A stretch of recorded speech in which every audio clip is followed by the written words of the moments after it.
Bom dia, boa tarde, boa noite, bem-vindos todos a mais um vídeo diretamente aqui da nave mãe, mesa da Septim Capital, Rio de Janeiro, com escritórios em Cuiabá, no futuro breve em outros lugares do Brasil, do mundo e quem sabe do espaço. Pois bem, ontem a gente teve um dia lá fora que abriu pesado, né, subiu e voltou a ceder.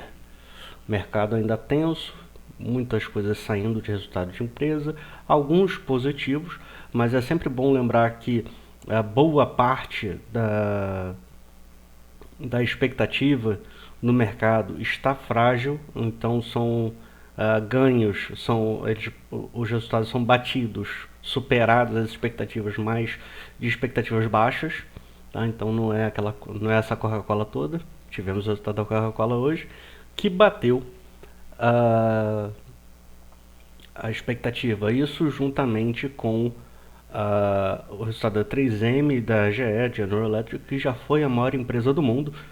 Uh, Bateram as três empresas bateram resultados, mas não é o que vemos no total até agora, que está uma tabelinha que é basicamente no geral a galera tá falhando, tá vindo abaixo do esperado, maior do que do que os ganhos, do que batendo as expectativas. E uma coisa que é importante é, mesmo quando bate em média, a coisa não está sendo tão grande. Frequentemente o prejuízo é menor. Isso aqui a gente está trabalhando com a mediana, perdão, a diferença de média e mediana. Média você soma todo mundo e divide pela quantidade de players. Mediana você observa aquele que efetivamente está no meio. Você tem 10 coisas, você vai pegar o que está observando entre os 5 e os 6. Tá certo? Então vamos lá. Para o dia, hoje, futuros sobem um pouco, recuperam, ainda abaixo do que estiveram na tarde de ontem, mas recuperam, tem uma altinha besta, mas é uma altinha, atualmente a gente pega tudo que a gente conseguir. A Petrobras tem oscilado no pré-mercado, essa aqui é a PN, a ON no futuro também está subindo 0,46, está tentando respirar. É um negócio que ainda está mal digerido. O mercado ontem recebeu no final do dia uma explicação da Petrobras que não colou muito. Foi muito da questão de eles falando, não, porque a gente só vai mudar um textinho, o outro não é tudo, vamos só adequar a lei. Mas eles estão adequando a lei, isso eles já tinham falado, que eles estão adequando a lei seguindo a liminar lá, o equivalente do entendimento do STF, que muda um monte de coisa e diminui a segurança da governança corporativa. Então, é perigoso. A Petrobras ontem fechou em cima da minha LTA, que estava aqui, abandonada, esquecida, coitada. A Petrobras estava tão alto que foi tão alto que eu realmente tinha esquecido ela, e ela foi caprichosamente na minha LTA. Pois bem, hoje a expectativa então da Petrobras é um repiquezinho na abertura, pelo menos.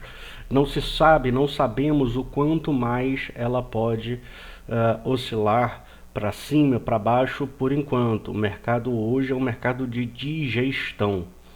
Tá? E qual é o risco maior hoje? É o pessoal terminar de digerir a notícia e decidir que tem que cair. Sem brincadeira. Por quê? A perda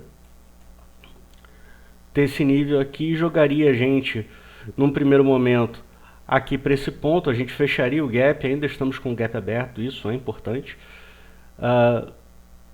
Viríamos aqui para esse ponto nos 34,50 para depois olhar os 33 alguma coisa, para depois olhar os 32 alguma coisa, mas no diário a gente estaria numa situação onde vindo para cá pode vir para cá e dar uma relaxada de vez. Temos alguns gaps, inclusive aqui nos 25 reais, e é uma situação delicada.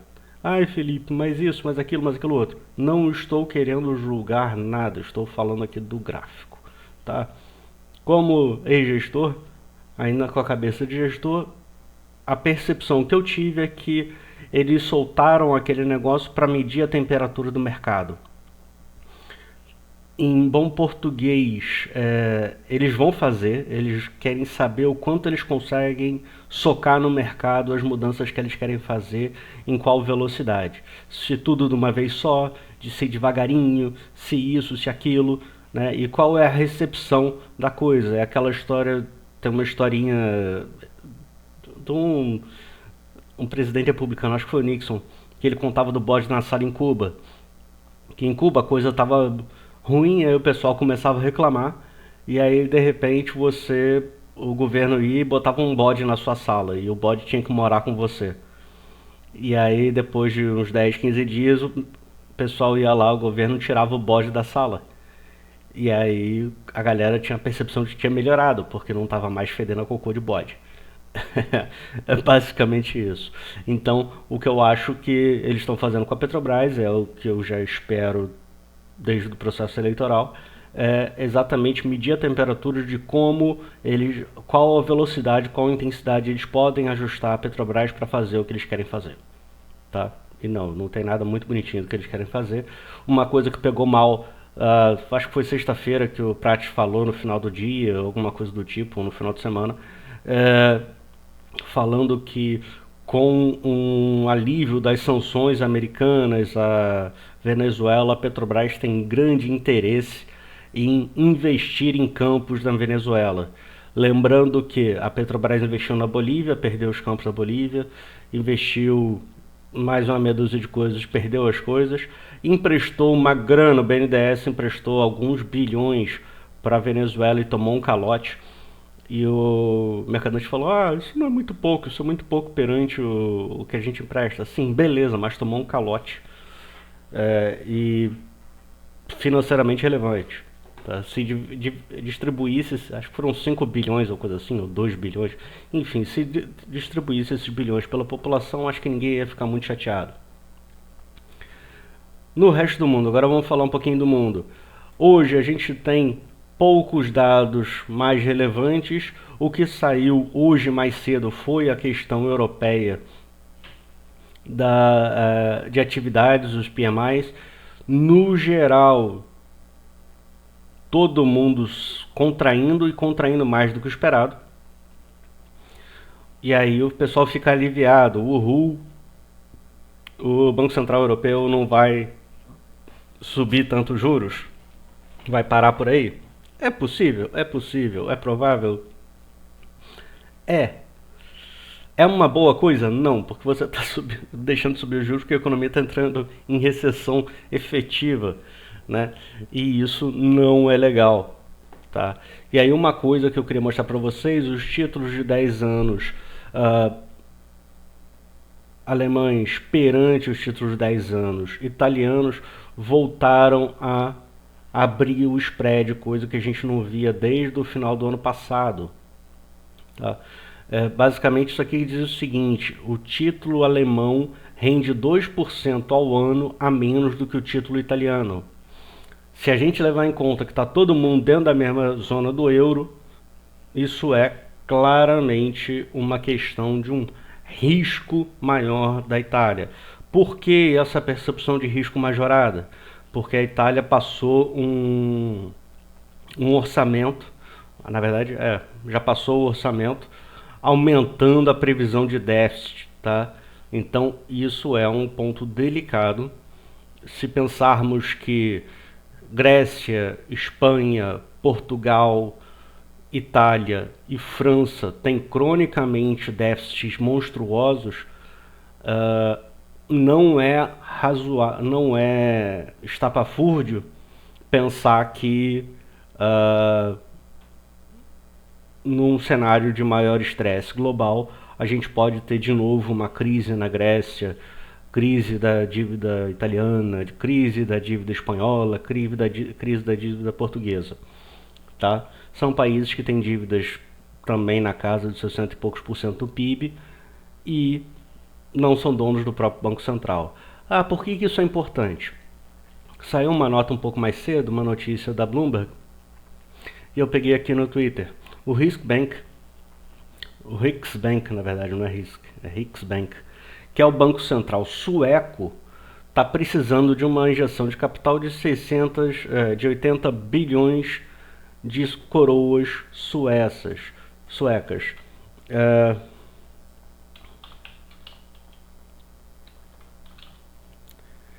Eu não sei o que tem aqui.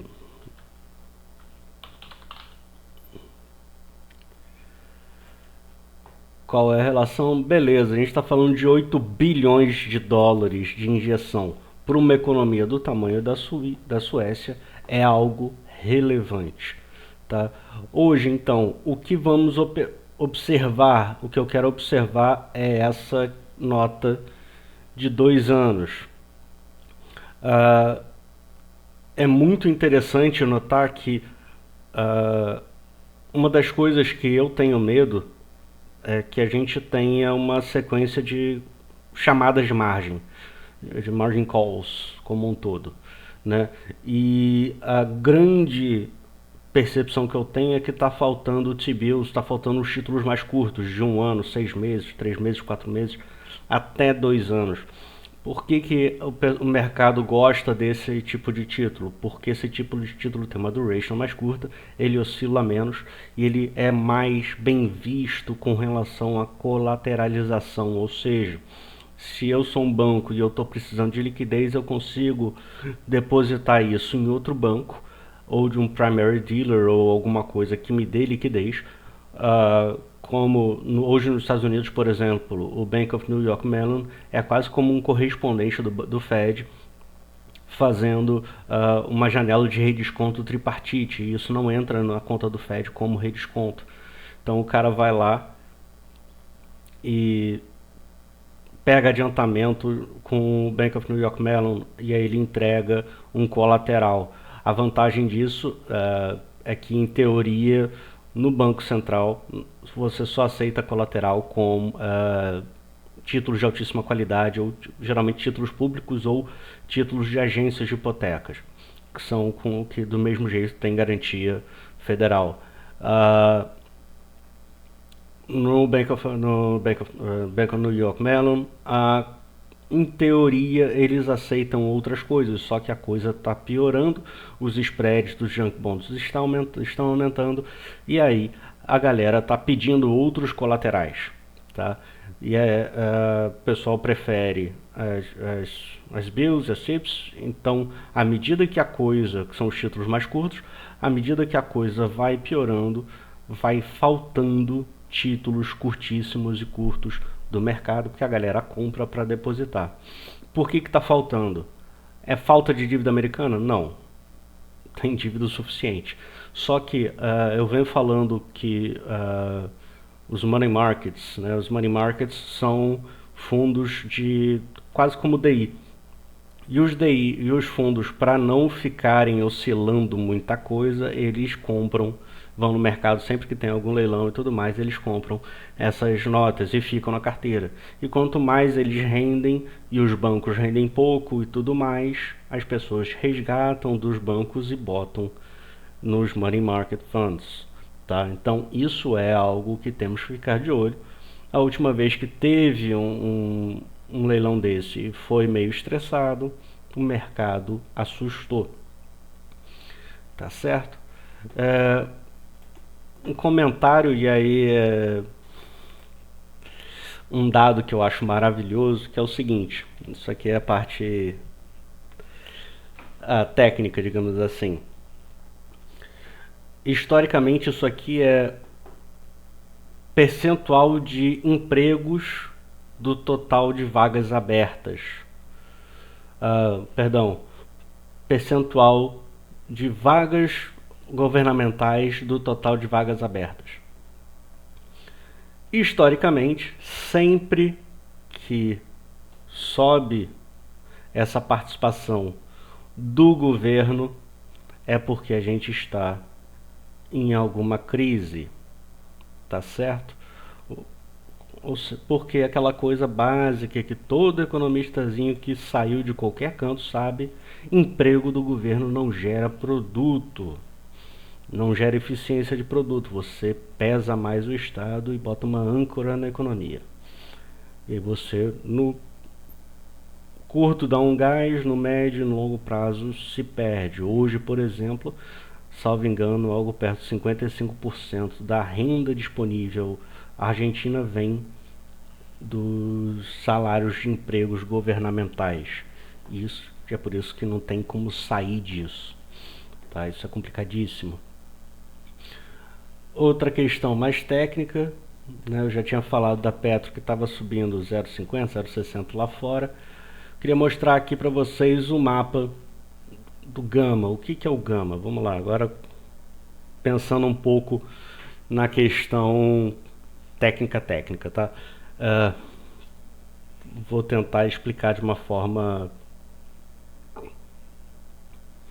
um pouco mais leve. Bem, isso aqui fala sobre o mercado de opções. Eu brinco que a opção é basicamente, ela funciona, né? Oscila percentualmente valores muito mais altos. Eu brinco que ele é o rabo do cachorro.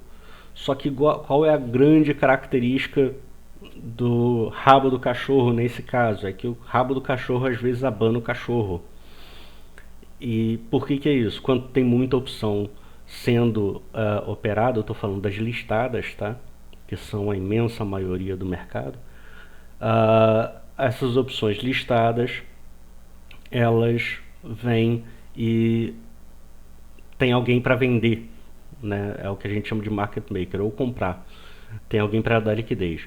E aí, à medida que o preço da opção tem que ser dado, uma das coisas que você calcula é uma coisa chamada delta. O que é o delta? Grosseiramente, o delta diz para a gente quanto o preço da opção, o prêmio da opção, vai mexer se o papel oscilar R$1. Tá? Simplificando ao máximo é isso. Então, por exemplo, se eu tenho uma opção de delta 50,50, 0,50, se o papel subir R$1, essa opção que estava a 1,20 vai ganhar 50 centavos e vai para 1,70. Tá certo? E o que é o gama? O gama é o quanto o delta vai mudar depois de subir R$1. Por que isso? O delta, o papel subiu R$1, o delta era de 50. Se o papel sobe R$1, o delta agora vai para 62, por exemplo. Da onde saiu esses 12? 0,12 são exatamente o gama do mercado. Tá? Então, o gama, a gente mapear o gama do mercado mostra para a gente quais são os possíveis topos e pontos de aceleração que eu falo frequentemente. Tá dando short squeeze. Uma das formas de ter squeeze no mercado é isso. Quando a gente tem aqui um gama positivo, se o papel sobe, a galera tem que sair correndo para comprar mais. Se o papel cai, o pessoal começa a vender e soca mais o papel ainda. Tá? Isso aqui é de sexta-feira. Sexta-feira o gama máximo do mercado estava em 38,81. Significa o que, grosseiramente? Se o papel chegar em 38,81, até aqui vai ter correria, o pessoal vai puxar muito. Mas à medida que está passando, isso aqui está diminuindo, o pessoal tem que ajustar menos. A mesma coisa vai para baixo. Se o mercado cair, o pessoal tem que socar muito papel.